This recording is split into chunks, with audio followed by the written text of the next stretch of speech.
I've been working on Japanese delivery vans for 12 years. The small trucks you see outside every 7-Eleven in Lawson in Tokyo. White panel vans that look identical, sound terrible, and never break down. I started documenting their maintenance in 2018 after noticing something strange. These vans run 20 hours a day, stop and start every 2 minutes, idle for hours, get beat to death in ways that would destroy a normal engine in 60,000 miles. And they regularly hit 400,000 miles without major repairs. Same engines American mechanics say are disposable. In 2019, I spent 3 months riding with delivery drivers in Osaka, watched how the vans were maintained, talked to the fleet managers who keep 200 vehicles running on impossible budgets, and I realized the gap wasn't the engines. It was everything we've been taught about what engines need to survive. The Japanese convenience store system runs on principles that contradict almost every maintenance recommendation you'll hear at an American dealership. And those principles work on your Camry exactly the same way they work on a delivery van doing 400 stops a day. Hit subscribe right now because what I'm about to show you isn't in any maintenance manual. American maintenance is built around intervals that maximize dealer profit, not engine life. Profit: the longer they can stretch oil changes, the fewer times you come in for cheap services. And the sooner something expensive breaks, the sooner they sell you a repair. That's not conspiracy, that's just incentive structure. Japanese fleet maintenance works the opposite direction. These companies survive on razor-thin margins. A transmission failure costs them a week of lost revenue plus the repair. So their entire approach is built around one idea: prevent wear before it starts, not fix problems after they happen, prevent the wear from accumulating in the first place. That shift in philosophy changes everything about how you maintain an engine. Here's what I learned watching vans that outlast everything American mechanics say is possible. In the US, oil change intervals keep getting longer: 7,000 miles, 10,000 miles, 15,000 miles with full synthetic. The Japanese delivery vans I tracked changed oil every 3,000 miles without exception. Not because the oil was cheap, because engines are expensive. The fleet manager in Osaka told me something I'll never forget. He said, "We don't change oil when it stops working. We change it before it starts failing. That difference matters more than the oil you use." Here's the mechanism nobody explains. Oil doesn't just lubricate, it suspends metal particles, combustion byproducts, and moisture. After 3,000 miles, even full synthetic starts losing its ability to hold contamination in suspension. The particles settle. They accumulate in galleries and around rings. I pulled apart a Camry engine with 160,000 miles that followed the 10,000-mile interval Toyota recommends in America. The valve train had visible sludge. The oil pickup screen was half blocked. I pulled apart a delivery van engine with 380,000 miles that changed oil every 3,000. The inside looked almost new. Oil is $40. Engines are 4,000. The math is simple, and the reason you don't hear this from dealerships is because they make nothing on oil changes and everything on engine repairs. Coolant gets ignored until something overheats. I've seen people drive on factory coolant for 10 years. The Japanese vans flushed coolant every 2 years regardless of mileage, not a drain and fill. A full system flush with distilled water rinse. Here's what happens when you don't. Coolant is mostly ethylene glycol and water. Over time, the corrosion inhibitors break down. The fluid turns acidic. It starts eating the aluminum in your engine and radiator from the inside. You don't see it until a freeze plug fails or a head gasket blows. I opened a radiator on a Highlander with original coolant at 9 years. The tanks had visible corrosion. The coolant was brown. The water pump failed 6 months later. I checked a delivery van radiator at 200,000 miles with coolant flushed every 2 years. It was clean, no corrosion, no buildup. A full flush costs $120. A head gasket job costs $2,000. The vans teach you that coolant isn't lifetime, it's a ticking clock. And the reason Toyota labels it long life is because they'd rather sell you a radiator in year 8 than a flush in year 2. Transmission fluid gets the same treatment as coolant. Labeled lifetime, never serviced, and it destroys transmissions. Every delivery van I tracked drained and filled transmission fluid every 30,000 miles, not a flush. A drain and fill, drop the pan, replace the filter, refill with factory spec fluid. The mechanism is this: transmission fluid operates under extreme pressure and heat. It doesn't just lubricate gears. It engages clutches and controls shift timing through hydraulic pressure. As it ages, it oxidizes, the viscosity changes, metal particles from clutch packs accumulate, the valve body starts sticking, shifts get harsh, and eventually the transmission fails. I've torn apart transmissions with 150,000 miles on lifetime fluid. The clutches were burned, the valve body was varnished. I inspected a van transmission with 410,000 miles and 30,000-mile drain and fill intervals. It still shifted perfectly. The fluid was clean. The clutches looked normal. A drain and fill costs $150. A transmission replacement costs $5,000. That's 33 drain and fills before you break even. and dealerships don't recommend this because they make more money replacing transmissions than maintaining them. Air filters get checked at oil changes and replaced when they look dirty. The vans replaced engine air filters every 15,000 miles and cabin filters every 10,000 without inspecting them first. Here's why that matters. A partially clogged air filter doesn't just reduce power, it changes the air-fuel ratio. The engine runs rich, fuel economy drops, carbon builds up on intake valves, and on direct injection engines that carbon never gets cleaned by fuel spray. It just accumulates until the valves won't close properly. I scoped the intake valves on a Camry V6 with 100,000 miles that replaced air filters only when they looked bad. The valves had thick carbon buildup. The engine was misfiring. I scoped a delivery van engine at 270,000 miles with 15,000-mile filter changes. The valves were nearly clean. An air filter costs $25. A carbon cleaning service costs $400. Replace on a schedule, not on appearance. The vans taught me that waiting until a filter looks dirty means you've already been running with restricted airflow for 10,000 miles. And dealers don't push this because there's no profit in selling you a filter every 15,000 miles. Spark plugs have extended replacement intervals now. 100,000 miles on iridium plugs is common. The Japanese vans replace plugs every 30,000 miles without exception, and the engines ran cleaner and started easier for the entire lifespan. Here's the part nobody tells you. Spark plugs don't just stop working at 100,000 miles, they degrade gradually. The gap widens, the electrode erodes, ignition efficiency drops, the engine has to work harder to start. Fuel economy decreases, and carbon starts building up because combustion becomes less complete. I measured spark plugs from a Highlander at 90,000 miles, still within spec, but the gap had widened and the tip showed erosion. I checked plugs from a van at 30,000 miles before replacement. They were nearly perfect. New plugs cost $60 for a 4-cylinder. Coil packs that fail from overworking weak plugs cost $800. The vans taught me that waiting until the end of the interval means you've been running on degraded ignition for 50,000 miles. And extended intervals exist because Toyota would rather sell you coils and sensors than plugs every 3 years. Brake fluid never gets mentioned in most maintenance schedules. It's hygroscopic, it absorbs moisture from the air, and over time that moisture corrodes the ABS module and boils during hard braking. Every van flushed brake fluid every 2 years. I watched a mechanic pull amber fluid from a Sienna that had never had the brake fluid changed in 8 years. He put a tester on it. The boiling point had dropped by 40%. The ABS module failed 4 months later. Cost $1,200. I tested fluid from a van at 6 years with 2-year flushes. It was still clear. The boiling point was within spec. A brake fluid flush costs $80. An ABS module costs $1,200. The vans taught me that brake fluid is a maintenance item, not a lifetime fill, and the only reason it's not on your service schedule is because it's cheap and doesn't generate comebacks. Fuel filters are hidden on most modern cars, built into the pump assembly, not designed to be serviced, and that's by design, not engineering limitation. The Japanese vans had external fuel filters replaced every 40,000 miles. Here's what that prevents. Fuel isn't perfectly clean. It contains debris, rust from tanks, and contamination from gas station storage. The filter catches it, but once the filter loads up, fuel pressure drops. The pump has to work harder. And eventually the pump burns out.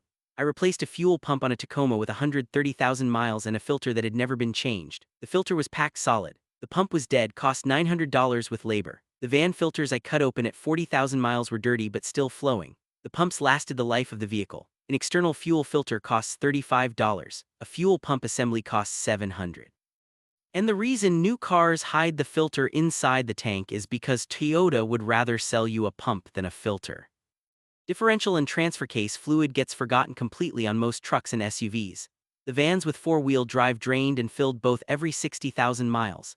Gear oil doesn't burn off, it doesn't get low, but it does break down. The extreme pressure additives that protect gears under load degrade. The oil picks up metal particles from normal wear, and once the protection drops, the gears start wearing faster.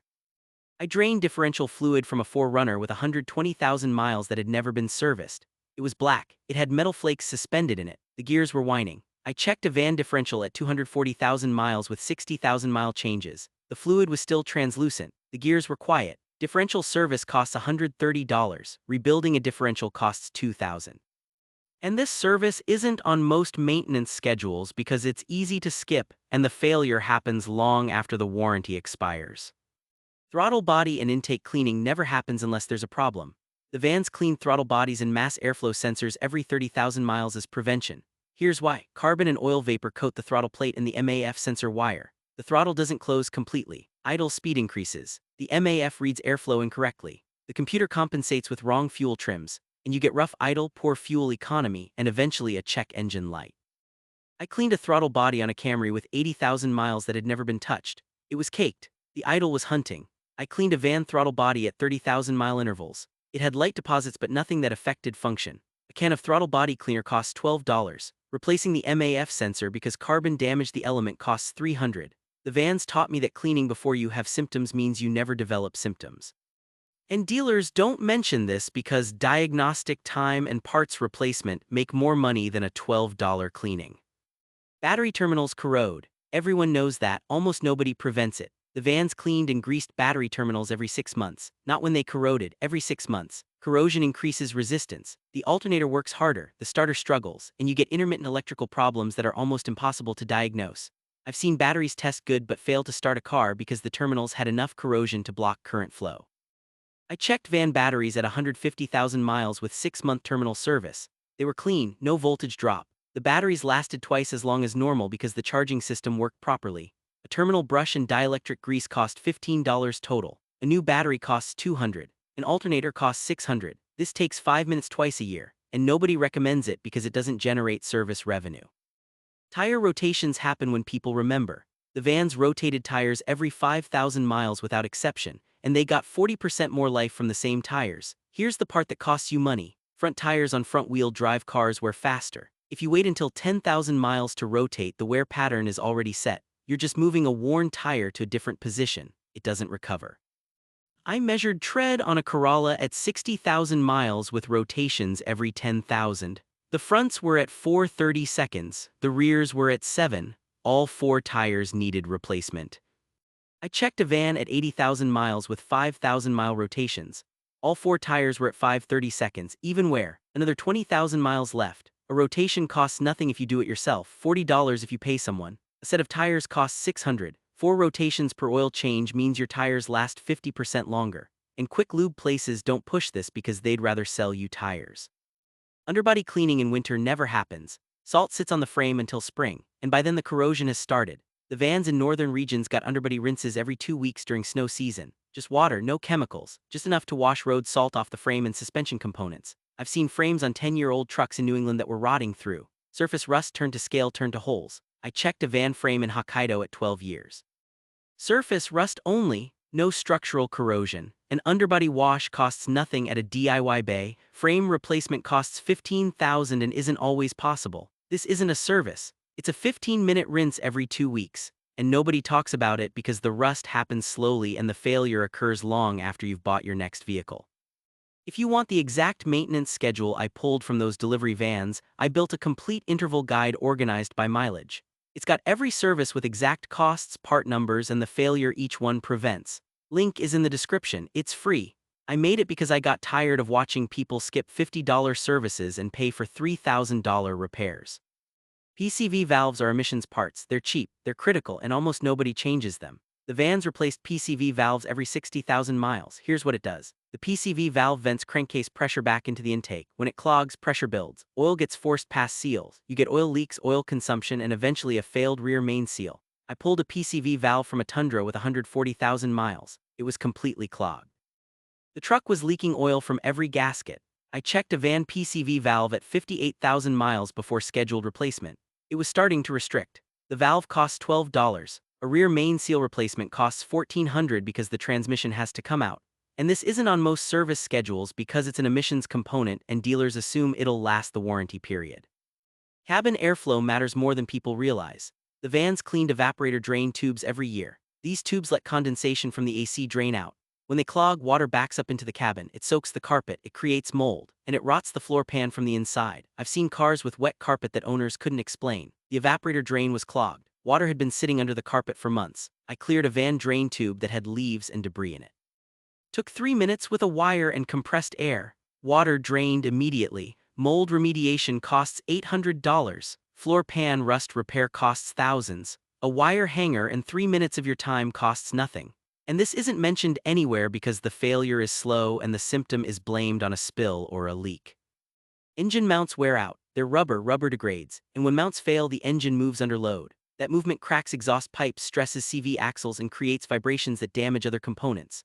The vans inspected motor mounts every 30,000 miles and replaced them at the first sign of cracking, not when they failed, when they started cracking. I checked mounts on an Avalon with 110,000 miles. They were torn. The engine was rocking on acceleration. The exhaust had cracked at the flex joint.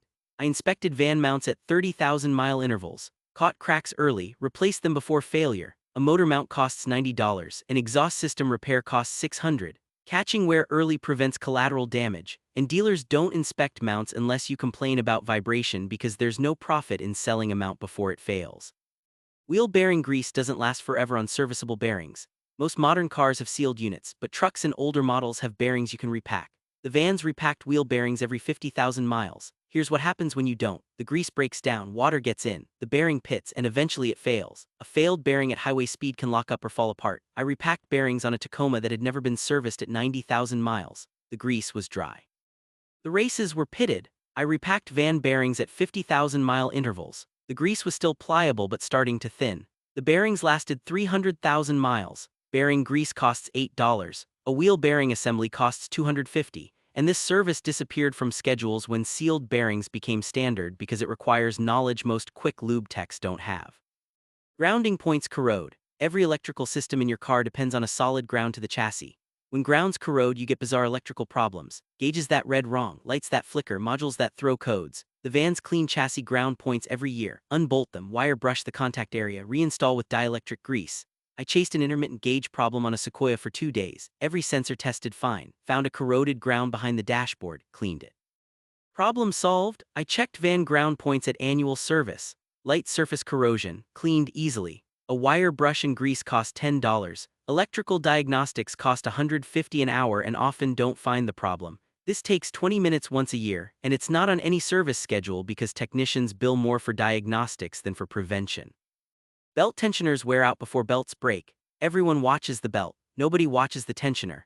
The vans replace serpentine belt tensioners every 90,000 miles regardless of belt condition. A tensioner uses a spring to maintain belt tension. Over time, the spring weakens. The bearing wears, belt tension drops, and the belt starts slipping even though it looks fine. I've seen alternators undercharge and water pumps cavitate because the belt was slipping on a weak tensioner. I replaced a tensioner on a Sienna at 120,000 miles. The belt looked good, but it was squealing on startup. New tensioner fixed it. The vans replaced tensioners before they weakened, never had a belt slip. A tensioner costs $70, an alternator costs $400, a water pump costs $600. And dealers sell belts but don't push tensioners because the tensioner failure leads to more expensive part sales. Japanese delivery van maintenance isn't complicated, it's just frequent. The philosophy is simple: prevent wear before it starts, not fix problems after they happen. Every service I just listed costs less than $200. Every failure it prevents costs more than $1,000. Over the life of a vehicle, you'll spend about $3,000 more following this schedule than following the manual, and you'll avoid $15,000 to $20,000 in repairs. I've watched it happen hundreds of times. You've got a choice now: maintain it like the Japanese fleet managers do, or repair it like American owners have to. One costs $3,000 over 10 years, the other costs $20,000 in the same period. The vans proved which one works. Drop a comment and tell me what your mileage is right now and which of these services you've been skipping. I read every single one. Next video, I'm breaking down why Japanese taxi engines last 1,000,000 miles while American police cruisers die at 150,000. Same abuse, different results. You won't believe what the difference actually is.